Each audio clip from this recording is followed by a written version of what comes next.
allow me to paint a picture for you all that I'm sure describes the experiences of several people. It's 2020. For reasons that should be obvious, all of a sudden you find yourself stuck inside. At first you think this is going to be a brief little experience, a vacation for some people.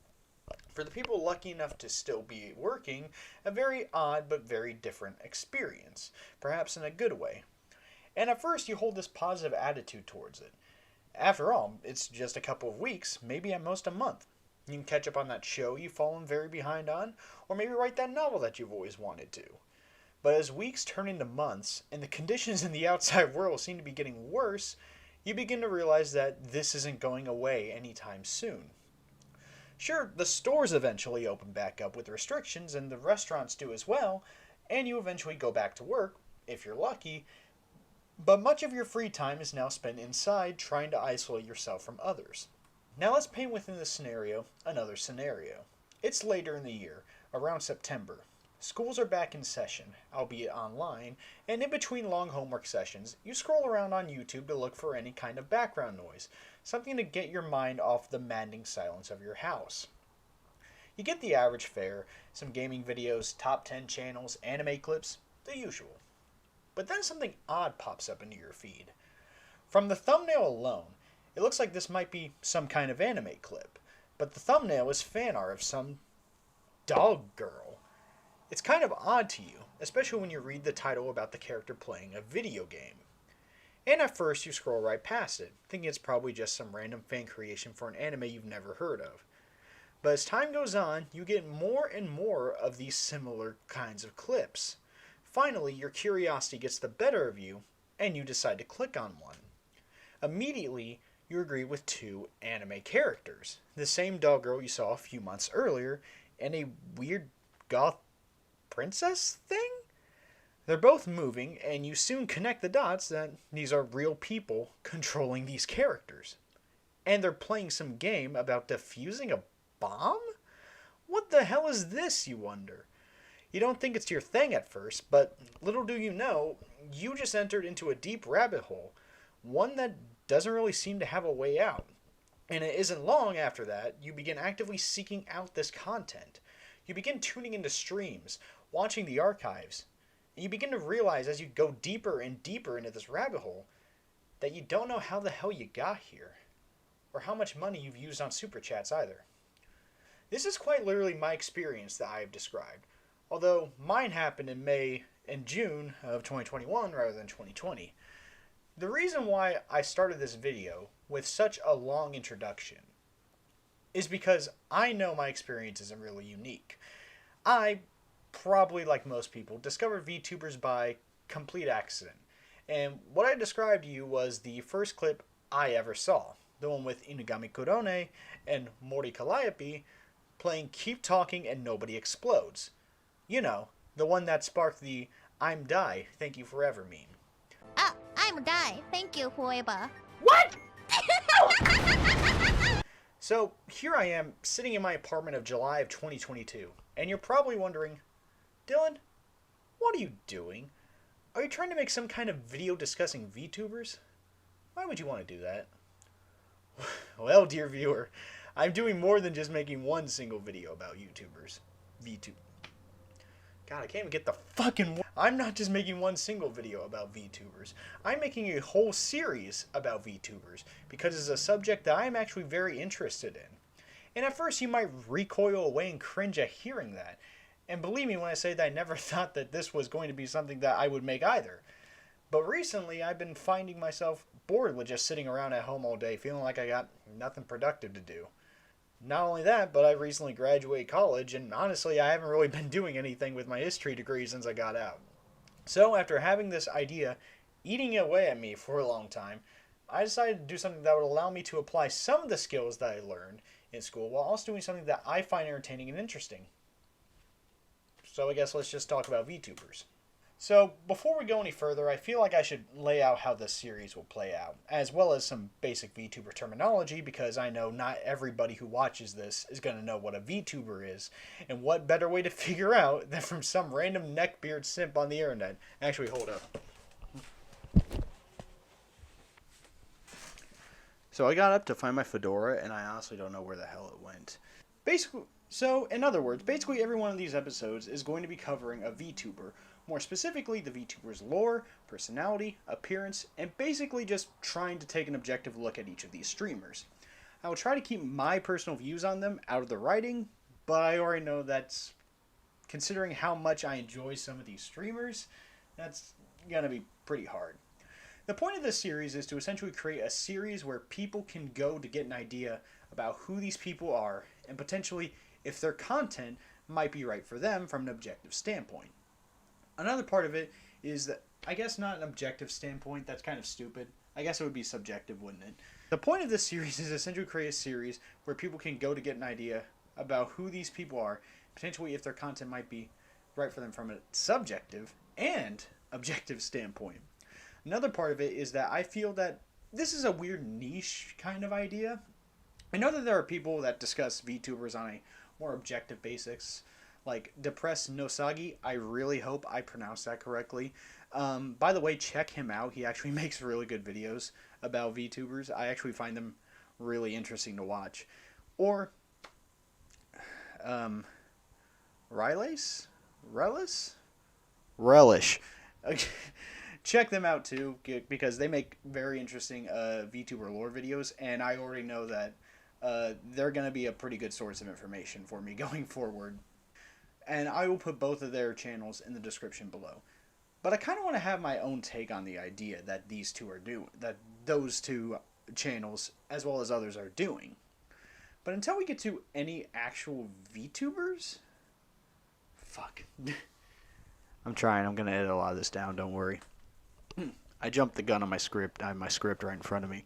If the idea of me going through all these VTubers and everything interests you, then then I encourage you to stick around for a little while and see what I'm going to be doing. But until we get to any actual VTubers, I feel we have to establish some of the basic ideas of just what a VTuber is, as well as some of the words and ideas you will come across in your journey. And the first of these questions people new to the idea might be asking is, Dylan, what the hell is a VTuber? Well, I'm glad you asked. Now, Wikipedia is never really a good place to start out as a source, and I know that's probably going to hurt my credibility going forward, but I feel that they have a pretty decent definition of what a VTuber is. An online entertainer who uses a virtual avatar generated using computer graphics. Real-time motion capture software or technology are often, but not always, used to capture movement. By the way, I'll go on a little tangent here real quick. I will put a list of sources in the description down below, so make sure to check that out. If I've learned anything from college, it's to always cite my sources. Essentially, a VTuber is someone online who is represented by a digital avatar that the person can puppet using motion capture software. If you don't know what that means, then here's an example from one of my personal favorite streamers. It's fixed. Who fixed it? I was about to say now we can dry our hands! The first of these VTubers to reach mainstream popularity... Where the fuck was I? The first of these VTubers to reach mainstream popularity, as well as actually use the term virtual YouTuber, is Kizuna Ai.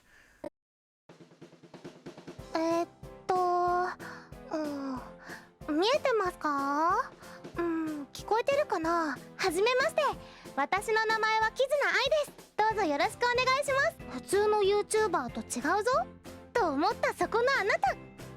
Although Kizuna Ai is usually cited as the first VTuber to ever exist, with her channel being created in October of 2016 and her first video appearing in November of that year, she's not actually technically the first VTuber. That honor actually goes out to Amy Yamato, with her first video being posted on June 13th, 2011. Hi, I just had this idea of starting a video diary to clear my hairs and untangle my brain and all that, because I've been doing a lot of thinking lately and I thought it might be interesting. Although this whole talking to a camera thing is kind of awkward and I don't know how it's going to help, but we shall see. And can I just go on a little tangent, because apparently a couple months back she hit her 10th anniversary, and I decided to watch a celebration video for research purposes and was just immediately surprised by fucking James Bond popping out of nowhere. It's the first of its kind. Or so people say. I don't even think that's true. I've no idea what they're on about. Standard definition, 4:3 aspect ratio. It's a relic. Probably why it's in a museum. My very first video, 10 years ago. You must be joking. It seems Amy put herself into various different movie clips, and if I'm being honest, it actually looks really good. I mean, better than anything I could do. Although the dialogue can be a little clunky, I think that's because she's trying to work around the dialogue in the scene. But other than that, honestly, it actually looks really good. I'm surprised with how well she actually fit into the movie scenes. Like, it was surprising. Maybe we'll cover Amy at some point in this series, but for now I feel we should get back on track. Still, check that video out if you want. It will be given with a list of my sources down below in the description. Anyway, although Amy may have been the first, Kizuna Ai was the first to use the phrase virtual YouTuber and essentially define what we know as a VTuber. And as such, she's usually seen as the first because she essentially started the trend. I guess if you wanted to, you could also say that Vocaloid could also be seen as an origin point, but I don't want this history lesson to go on longer than it has to, so we're just going to skip past that long explanation. All you really need to know is that Kizuna Ai came around, and not long after, several different agencies would be created to give an outlet to the creators of this type, as well as several independent VTubers. A VTuber agency is a company that signs talent in order to have them use one of these avatars to create content, usually in the form of live streams, though they can also create videos, music, and pretty much anything that you'd expect from any YouTuber. The largest of these agencies are the big three, as I like to call them, Hololive, Nijisanji, and VShojo. Now that we have the basic idea out of the way, let's discuss the fun part, terminology. I gotta be honest, when I started watching VTubers, there were so many words that I just heard and was like, what the fuck does that even mean? So I'm gonna go through the words that I can think of and go through them with definitions, so here are some words that you'll probably hear that a newcomer probably won't understand. And we're going to start off strong with bottom. Bottom. Yes, I know. Starting off with the good stuff, aren't we? I probably don't really need to explain this one, as it's probably a decently well-known term at this point, but it's thrown around a lot in the VTuber community, so I guess I'll discuss it. For this, I think this one definition on Urban Dictionary says it best. A person of any above description who is more passive in a sexual situation allows the other person to set the tone/method of sex. May or may not include S&M, fantasy roleplay, or fetishes. If it does include S&M, the bottom will be the receptor of bondage and pain play and will be the server of the top. Thank you, Urban Dictionary, for the first time ever you're actually useful for something other than a joke. And I mean that in the best way possible, that I just realized how hostile that sounded. Essentially, it's someone who prefers to be the passive partner during adult fun time. It's typically made as a lighthearted jab amongst VTubers. They call each other bottom as a joke all the time. I mean, literally, like, check any of their Twitters. Like, seriously, you'll find one eventually. Next is top. A top is just the opposite of bottom, which is just the more active partner in the, adult fun time stuff. It is not used as much, but it's used sometimes. Next is teetee or teetee. I've heard it pronounced like both ways, honestly, and I don't know which one's the correct one. This is one that, when I first heard it, I thought it meant something more, adult fun time oriented in nature, but it's actually a pretty wholesome term overall. Is essentially a derivative of a phrase that has no exact English translation, but in Japanese essentially means precious. It's used in situations where two or more VTubers are being affectionate towards each other, which is probably why I got it confused with something sexual. I don't really see it used as much anymore though, so maybe it just died out. I honestly don't know. If you guys know, then please tell me, because I honestly have no clue. Zatsudan. While watching streams, you may hear a VTuber call a stream a Zatsudan. Zatsudan just means idle talk or chatting in Japanese, and is usually used to refer to free talk streams where the streamer just talks with the audience about whatever they feel like it. So it could literally just be like their day-to-day lives, how their streaming is going, how their other jobs are going if they have any. Pretty much just literally anything. That's kind of the point of the stream. It's just going with the flow, essentially. Unlike because I'm not good at that, so I can't fucking do that. Batsudan. Batsudan is another type of stream. Only instead of being about small talk, these typically revolve around punishment games. For example, if a streamer plays Uno on stream with other streamers, the person with the least amount of points may be forced to speak in a certain voice or perform a certain action. It's not really meant to be very humiliating, it's all meant to be in the name of fun, but goddamn is it hilarious to watch sometimes. I couldn't find a lot, but apparently Batsu games are a Japanese trend. I'm just going off of what I've gathered from watching streams, so I'll just link a stream I like that shows off of Batsudan, what a Batsudan is. And it's also a pretty entertaining stream. It's hilarious, so check it out. Ooh woo. Lord, give me strength on this one. Ooh woo is an emoticon meant to depict a cute face, but in the sense that we're talking about it, it is used in a sense to convey this stereotypical, over-the-top idea of cuteness. As far as I can tell, it originated in the furry community, but I guess before being adopted by the anime community as a meme, I guess that eventually happened. I don't know. And now VTubers use it as a kind of language and voice, and I will not personally do the voice because I do not want to embarrass myself more than I already am in front of the internet. And nor will I torment any of you with having to hear someone do the ooh-woo voice. So I guess what I'll do is I'll put a link to the famous meme because I will not willingly torment you with it. But if you click on it yourself, well, that's your own damn fault. So have fun. TSKR. TSKR, pronounced Taskaru, is an acronym for the Japanese phrase Taskaru, which means to be saved or help. In the VTuber community is typically slang used in instances where the VTuber does something that makes you feel blessed, like if a VTuber does some fan service or if they sneeze, which is how I've mostly seen it used. Oddly enough, this is just a brief side note here. I used to think that it just meant like bless you or something, honestly, because I always saw it after a VTuber sneezed alongside the praying emoji, you know what I'm talking about. It wasn't until I saw it being used with fan service as well that I realized, oh, that I'm dead ass wrong. I guess it means something else too. Alright, so I think that covers everything that would probably need to be explained, at least I hope. So before I end this video, I'm going to go ahead and lay down some ground rules for this series. As I mentioned before, I'm going to be looking at different VTubers, with each episode covering exactly one. I will not take requests for which VTubers to do next. I'm just going to do them in a way that makes sense to me. What I will more than likely do is I will devote a set of episodes to one unit, which are essentially groups of VTubers that debuted as a group, then either do another group from the same agency, or a different agency, just whatever I feel like researching that day, essentially. And if you want to know more about kind of like an example of a unit, so take like the first generation of Hololive English, for instance. They're called Myth.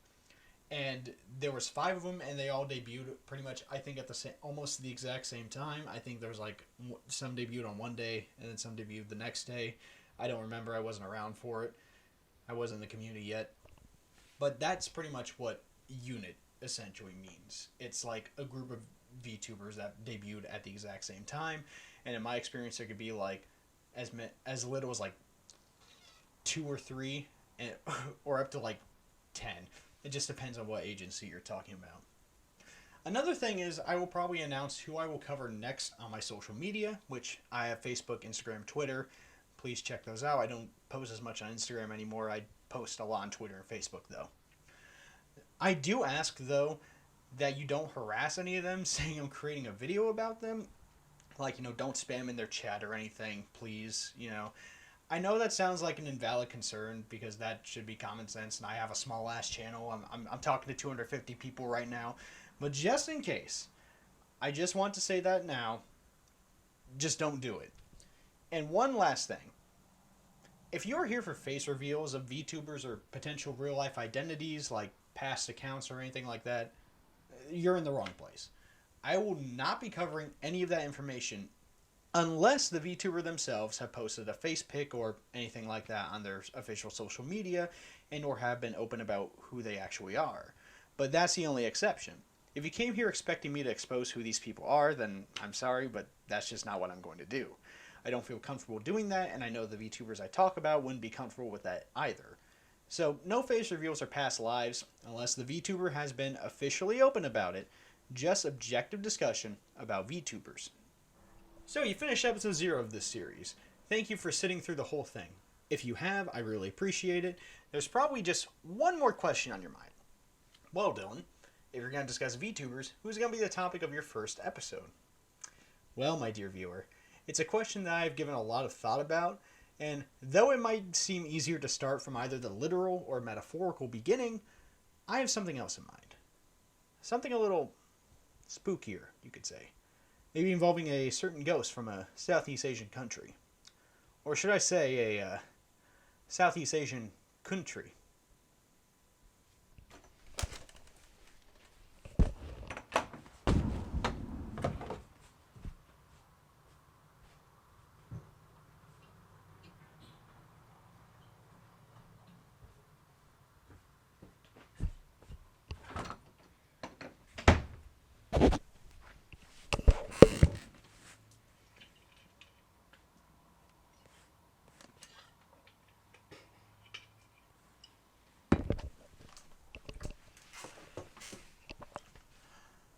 I want to apologize for that pun, like sincerely. That was just a horrible pun. So yeah, we're doing Mika Melatika. We're doing Mika Melatika from Nijisanji. That's going to be our first episode. Thank you all so much for watching, and have a good day.